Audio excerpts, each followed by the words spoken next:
Bienvenue sur ma chaîne, on se retrouve aujourd'hui dans une nouvelle vidéo. Je suis ravie de filmer cette vidéo. Je suis un peu dans l'hésitation parce que c'est quand même quelque chose d'assez délicat. Mais c'est très important pour moi pour pouvoir fonder notre communauté sur de bonnes bases et que vous puissiez pas vous poser énormément de questions et que vous n'avez pas les réponses. Donc je vous ai fait une vidéo, comme tu as pu le voir dans la miniature, dans le titre, qui parle de mon handicap. Donc du coup, je vais vous parler de mon handicap, de c'est quoi la dysplasie spondylocostale, comment elle arrive dans notre vie, l'évolution, comment moi je vis avec mon handicap, parce que ça aussi c'est très important. Voilà. Donc je te laisse avec la continuité de la vidéo dans laquelle j'explique. Et puis je conclue par tout simplement mon témoignage. Donc sans plus tarder, on commence la vidéo.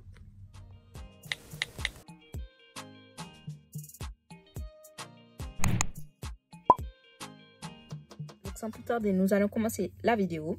Donc déjà pour commencer, j'ai vraiment longuement hésité à faire cette vidéo là, mais je me suis dit que ça pourrait être utile pour les personnes qui sont déjà dans un premier temps dans cette situation de handicap, pour les personnes qui connaissent peut-être des personnes dans cette situation, qui veulent un témoignage, qui veulent des informations, parce que je sais que étant plus jeune, je cherchais des informations sur YouTube, et que ce soit des vidéos de professionnels de la médecine ou d'ailleurs, eh ben on trouve pas tout simplement sur YouTube. Donc je me suis dit tout simplement, ce serait déjà dans un premier temps sympa de faire une vidéo dans laquelle je vous informe déjà de c'est quoi la maladie, comment elle se caractérise, comment elle est arrivée, moi mon vécu, comment j'ai vécu les choses, est-ce qu'il y a eu des évolutions, pas des évolutions, voilà, un peu tout, un mix de tout ça, tout simplement pour informer les personnes. Comme ça, au moins si quelqu'un cherche cette maladie sur YouTube, elle pourra avoir des informations sur cette maladie et un témoignage. C'est ça le but de cette vidéo là. Donc sans plus tarder, nous allons commencer. Donc je vous mettrai tout au long de la vidéo des extraits du site Orsa. Attendez, je regarde sur mon ordi. Orphanet. Donc Orphanet, c'est un site internet où est regroupé les maladies rares, où il y a des professionnels qui donnent leur avis. Donc si vous cherchez des informations complémentaires, n'hésitez pas à regarder dans la barre d'infos. Je vous mettrai tout simplement le lien du site internet sur lequel vous pouvez vous rendre pour trouver les informations si jamais vous souhaitez avoir des informations complémentaires hormis mon témoignage. Donc sans plus tarder, on commence la vidéo parce que je pense déjà dans un premier temps de quelle maladie je suis atteinte. Donc je suis atteinte de la dysplasie spondylocostale. Donc il faut savoir que c'est une maladie de naissance néonatale, prénatale. Donc du coup ma mère l'a su à son terme malheureusement ou heureusement. Pourquoi je dis malheureusement? Parce que du coup si la personne ne souhaite pas avoir un enfant en situation de handicap, ça reste quand même son choix, elle est libre de faire son choix et de ne pas vouloir si elle ne souhaite pas en avoir. Donc du coup c'est possible de savoir, avec la médecine ça a beaucoup évolué. Avant c'était très peu développé, sachant que je suis née aux Antilles, en Martinique plus précisément, donc la médecine c'était pas aussi développé que maintenant. Donc du coup, elle n'avait pas eu le temps de savoir tout ça. Après, il faut savoir que mon père était quand même atteint de cette maladie.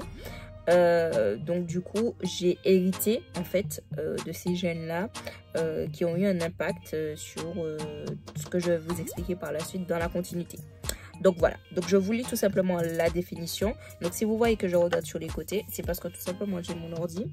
Donc je vous lis ce que j'ai trouvé et je vous dirai mon témoignage à la fin. Voilà, donc la dysplasie spondylocostale automasique récidive DSAR, je sais pas trop ce que ça veut dire, donc je vais me renseigner, je vous mettrai en barre, enfin sur l'écran, qu'est-ce que ça veut dire. Est une maladie rare de récidivité variable, donc du coup elle peut être amenée à évoluer ou pas évoluer, dû à un défaut de segmentation des vertèbres et des côtes, ce qui est véridique. Je vous mettrai une photo juste à côté de comment mon corps est actuellement, quoi. Caractérisé par un petit cou, ce qui est vraiment le cas. J'ai un petit cou, bon, j'arrive quand même à tourner, mais c'est vrai qu'au niveau de ce côté là il est quand même relativement beaucoup plus court. Une mobilité réduite, donc effectivement j'ai un peu la mobilité réduite. Un décolleté, un décollement des omoplates, un thorax court et une petite taille avec des anomalies vertébrales. Donc du coup c'est ce qui est vraiment le cas parce que je fais 1m42 la dernière fois que je me suis pesée. Donc 1m42, voilà. Je vais vous dire les provenances, etc. Attendez, juste un instant. Hop. Voilà. Donc là, je suis sur le portail d'Ofsanet. Donc, je vous mettrai une vidéo juste à côté de ce que je dis, en fait, tout simplement. Je ne sais pas comment je vais faire en montage. Voilà. Donc, du coup, c'est ce que je vous ai dit. Hein. Donc, je vous ai défini la définition. L'hérédité, c'est automatique récessive. L'âge d'apparition néonatal, prénatal, comme j'ai pu le dire juste avant, préalablement. L'épidémiologie, l'incident de la prévalence sont inconnus. La maladie semble plus fréquente dans la population portoricaine. Donc du coup, comme je viens juste de le dire, on n'a pas plus d'informations sur la provenance d'où elle vient, cette maladie rare. Néanmoins, elle est beaucoup plus nombreuse et recensée dans la population portoricaine. Donc comment vous dire que quand j'ai lu ça, je me suis dit, est-ce que j'ai pas des origines portoricaines? T'as capté? Bref, je pense pas vraiment. Enfin, on sait pas. Pourquoi pas? Pourquoi pas? Je vous ferai peut-être une vidéo sur mes origines, etc. Je suis en pleine réflexion parce qu'on dit qu'on prend les ADN. Et bah, n'hésitez pas en commentaire à me dire si vous avez déjà fait le test. Comme ça, je sais pas. Peut-être que ça me donne une idée de pourquoi pas. Voilà, donc c'est diagnostiqué chez les nouveau-nés. Les anomalies squelettiques les plus fréquentes sont des fusions des vertèbres, des fusions des côtes, donc la déformation de la colonne et du tronc, scoliose, est la conséquence naturelle de la malformation et donne l'apparition d'un nazisme. L'insuffisance respiratoire et les infections pulmonaires sont des complications fréquentes chez les nourrissons du fait de leur petit thorax. Les anomalies du système nerveux central, de l'appareil génital, etc. sont complètement à l'envers. Donc oui, c'est l'une des raretés, je dirais, de cette maladie, c'est que moi, tout ce qui est à l'intérieur de mon corps, le système d'un corps humain, est complètement inversé. Donc, c'est-à-dire que tout est à l'envers, vraiment, tout est vraiment à l'envers. Donc, du coup, voilà, ce qui crée des petites complications, parce que étant donné que tout est compressé, si je peux dire ça comme ça crée des complications respiratoires. Donc, effectivement, j'ai des problèmes de respiration. Je peux être amenée à essouffler beaucoup plus rapidement qu'un être humain lambda. Et je suis consciente de ça. Néanmoins, j'essaie quand même de faire du sport, d'avoir quand même une activité sportive, ce qui me permet quand même d'être pas, comment dire ça, de pas rester sur mes acquis tout simplement. Donc du coup, j'essaie de travailler ça. Voilà, parce que ça se travaille, hein, ça se travaille, donc voilà. Après, j'ai pas de problème, voilà, mais tout ça, j'expliquerai tout ça par la suite à travers mon témoignage.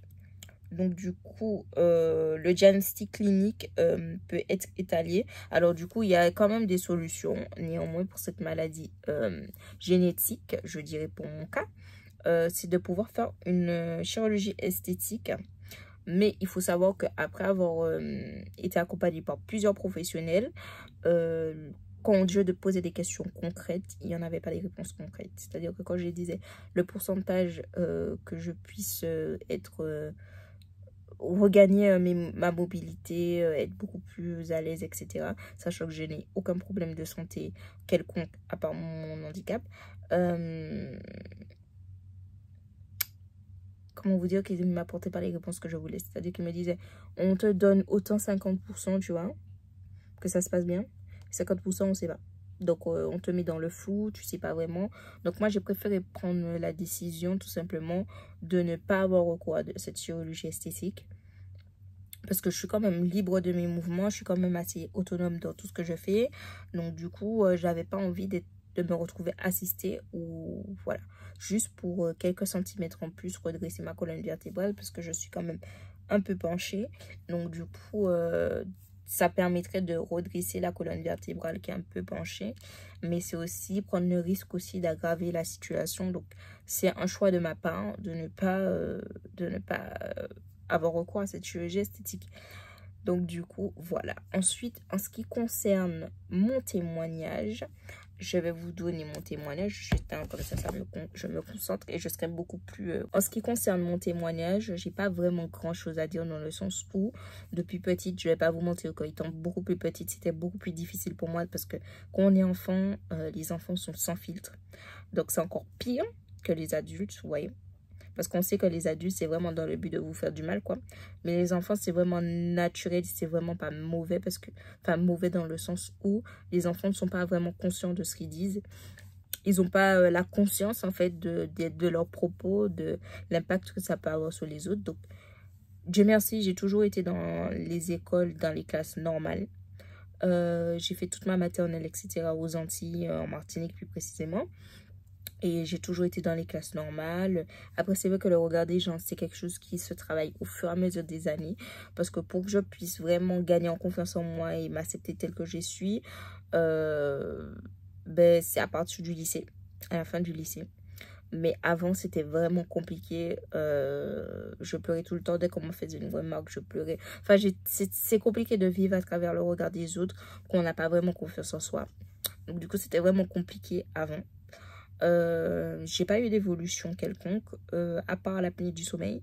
D'ailleurs, je suis appareillée et je suis sur traitement, très bien accompagnée par une professionnelle, très à l'écoute, tout est top. À part ça, j'ai vraiment aucun problème quelconque, aucune dégradation, si je peux dire ça comme ça. Voilà. Mon handicap, il est plutôt stable. Après, c'est vrai que j'ai quelques kilos en plus, donc c'est quelque chose que je travaille dessus. D'ailleurs, je vous ferai des vlogs dessus sur ma perte de poids, etc. parce que je m'y mets vraiment là, totalement. Donc du coup, voilà. Après, je sais pas si vous avez des questions précises. Si vous aussi vous êtes atteint de cet handicap, n'hésitez pas à me le mettre en commentaire parce que ça m'est déjà quand même arrivé de rencontrer des personnes en France métropolitaine avec le même handicap que moi qui me posaient quand même des questions dans la rue. Comment je fais pour faire ci, comment je fais pour faire ça. Parce que malgré mon handicap, je reste quand même une femme. Donc du coup, ben, je me maquille, je vis une vie lambda. C'est pas parce que tu as un handicap que tu n'as plus de vie, quoi. Tu vois. Après, c'est quelque chose que j'ai vraiment gagné dans mon éducation. Et c'est en partie grâce à ma mère qui m'a vraiment... qui m'a quand même inculqué tout ça, quoi. C'est pas parce que t'es comme ça qu'en gros, tu le feras pas. Il y a plein de trucs à la maison parce que je suis handicapée que je ne fais pas, quoi. Donc, du coup, voilà. Après, je vous avoue que je suis quand même fainéante. Mais il n'y a pas quelque chose que je ne sais pas faire à l'heure actuelle. Donc, j'espère que cette vidéo, si toi, tu es atteint de cette maladie, a pu quand même t'informer, même si ça a été un petit peu brouillon. Si toi non plus, tu connaissais pas et que tu tombes sur ma vidéo et que voilà, ben, j'espère quand même que tu auras appris quelque chose à travers cette vidéo. Moi, c'était quand même primordial pour moi de pouvoir filmer cette vidéo parce que c'est le point de départ. C'était important pour moi de clarifier tout ça avec vous, vous voyez. Qu'on part sur des bonnes bases tout simplement sur cette chaîne YouTube. Donc du coup, voilà. Donc moi, je vous fais des énormes bisous. Toujours 3 bisous. C'est toujours la règle. On se dit à la prochaine dans une prochaine vidéo. Si tu n'es pas encore abonné, like, partage, commente. Vous trouvez en barre d'infos toutes les informations de mes propos, les sources, si ça vous intéresse, d'approfondir vos recherches. Et puis moi, je vous fais des énormes bisous et on se dit à la prochaine pour une prochaine.